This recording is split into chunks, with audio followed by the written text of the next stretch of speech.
This PowerPoint is a preview for the Beowulf unit. Look at this picture. This was found buried underground at an archaeological dig site called Sutton Hoo in England. What does it tell you about the ancient people who made it? It is a helmet made by the Anglo-Saxons who populated England around 1500 years ago. It is detailed and ornamented. In fact, it probably belonged to an important person such as a tribal king. The fact that it is a helmet is important. It suggests war and violence were a way of life. So who were the Anglo-Saxons and how did they get to England? To talk about this, you really need to drop further back in time, much further. The earliest group of people we can trace to the islands are the cave dwellers who inhabited there approximately 250,000 years ago. How do we know anything about them? From the evidence they left behind, such as fire pits and cave art. We don't know where they came from or much about their culture, but we know they existed. Think about how long ago this was. Can you do the math? Most archaeologists believe that the creators of Stonehenge came to the islands around 2000 BC. They came from the Iberian Peninsula. Do you know what countries now exist on this peninsula? Students taking Spanish might already know, since they are Spain and Portugal. What do we know about these people? Not much. We know that they created many of these monoliths all over the islands. Stonehenge is the largest and most complex example, but we don't know how or why. Some theorize that they are calendars, others that they were used for religious purposes, and some, such as the author of the Outlander series, suggest that they were used for time travel. The reality is that we just don't know. The next group to invade the islands at approximately 600 BC were the Celts. They came from Eastern Europe, being chased westward by groups such as the Romans and the Huns. We know more about them than any previous groups because of their writings. Have you ever seen Celtic art? The swirls and patterns contain the origins of their written language. They brought the concept of farms, villages, and bronze and iron tools. The Celtic tribes or clans each had their own kings and warred with each other constantly. Celtic priests were called druids. In fact, the most infamous Celtic druid came from the King Arthur tales. Do you know his name? Merlin, of course. Then came the Romans. We know they encountered the British Isles by 55 BC because Julius Caesar wrote about it. These powerful warriors subdued the Celts, pushing them north and west on the main island into the mountains, taking the best farmlands for themselves by 43 AD. The Romans had now been on the main island for about 100 years. They did not go to the island now known as Ireland, so the Irish Celts were able to preserve their way of life. The areas the Celts on the main island were pushed into have become modern-day Wales and Scotland, where the Celtic culture survives today. If you were a student in either of these countries, you would be bilingual, since you would be taught both English and Gaelic. If your family comes from these countries, you may know your clan name. The British Isles are on the outskirts of Europe, furthest west, so the Romans reached them last. As the Roman Empire went into decline, they had to abandon their outposts, and so they left the main island by 410 AD. This means they were there a little over 400 years, so when they abandoned the island, they left behind much of their culture, including Christianity, Roman ways of life such as roads, aqueducts, and baths, and Greek and Roman languages. Even though they did not reach Ireland, a man known as Patrick, a Roman Catholic citizen in England, had been kidnapped as a boy by Irish Celts and then enslaved. He grew to be a man as a slave in Ireland, but eventually escaped. When he got back to England, he no longer felt he fit in, so he joined a monastery where he became a monk. His life goal became to go back to Ireland and convert people.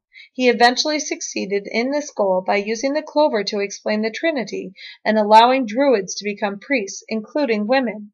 They say he drove the snakes out of Ireland. Given that there were never any snakes on the island, do you know what this means?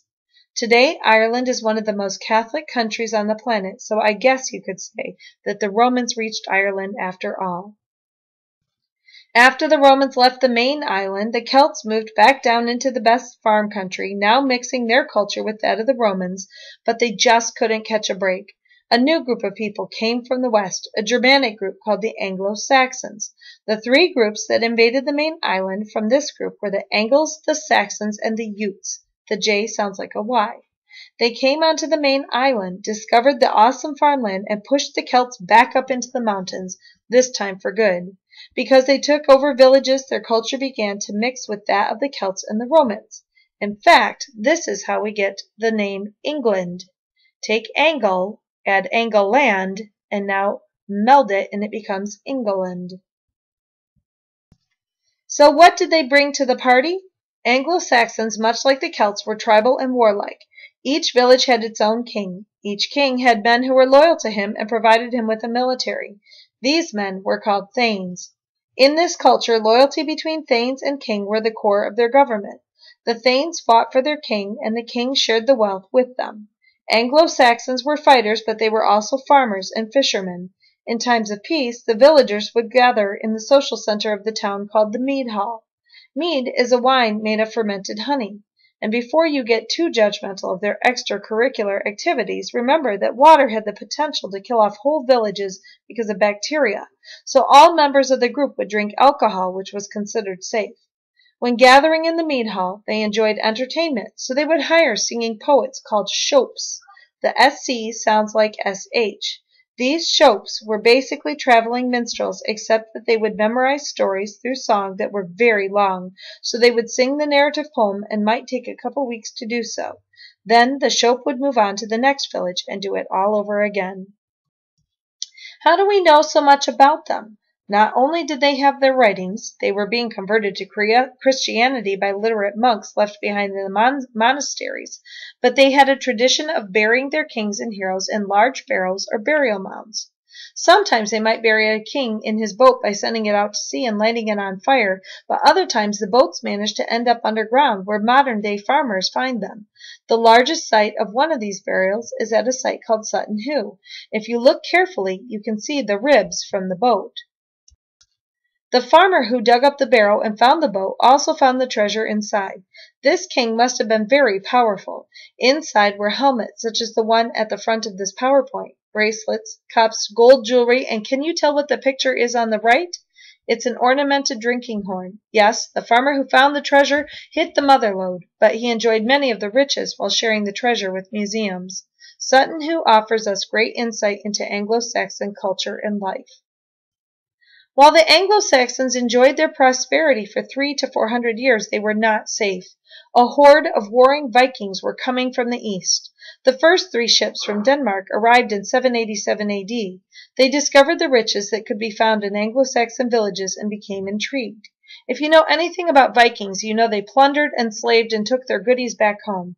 Basically, they were early pirates. But these Vikings were so excited by what they found that they came back, this time with 50 ships.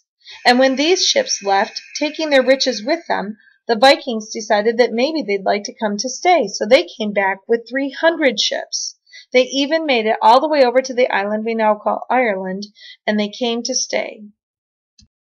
On the main island, they pushed the Anglo-Saxons to the north and west, sound familiar, and took the best farmland. As they settled, they mixed their culture with what was already there and added some new elements, including religion.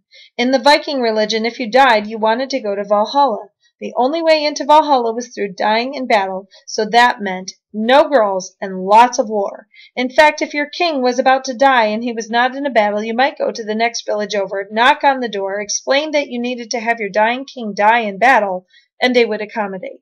A fake battle would ensue with a village army up against your king. You put your king on a horse, slap the horse on the butt, send the king up against an army. He dies, of course, and everyone is happy. You offer to do the same if they ever need it. This was a violent and war-filled time. So by the time we get to the point where our text is written down in the form we see today, all of these cultures had come together to form the base of what we have. In fact, our language is such a grammatical mess because it combines Celtic, Latin, German, and Scandinavian languages together with their mishmash of rules. This is why for every English grammar rule you're given, there's always an exception.